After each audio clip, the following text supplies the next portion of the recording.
Hi, my name is Jacoby. I'm a 17-year-old senior at Grenada High School, and I would like to tell you a little bit about sign language. Sign language is a language just like any other.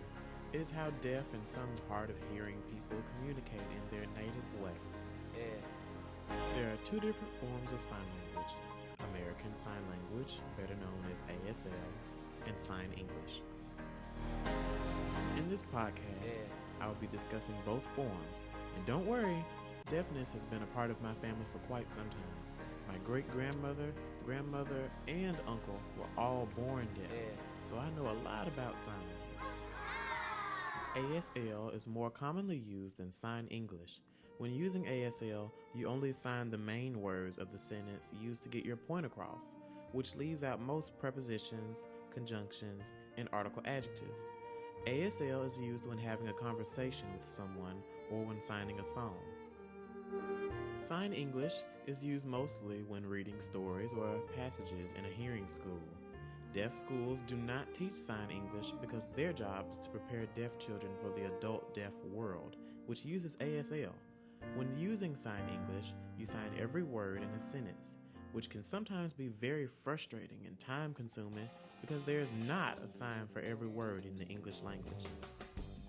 Here are a few interesting things you would like to hear about sign language. Just like we use slang in the English language, there is a such thing as slang in sign language as well. Slang in sign language is when you take a sign or two, shorten them, and put them together. For example, "That's too bad" could be signed word for word, but to make it slang, you would take out the word "that's" and use the initial for "too" and "bad" to sign the phrase.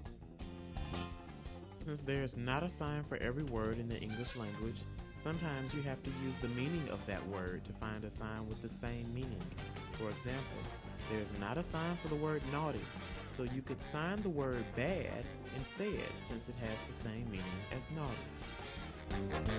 It is sometimes common to see deaf people with one blue eye and one brown eye, which is a symbol of deafness. I've even seen it split between deaf twins.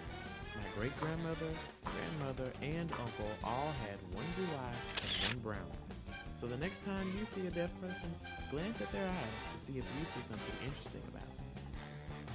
As you can see, sign language is very complex, and in order to learn it, you must truly have a passion and a desire for it. Deaf culture is a very peculiar culture, and I am proud to say that I am part of that world through members in my family. I hope that maybe I've inspired you to learn more about sign language and the deaf society. Thanks for watching.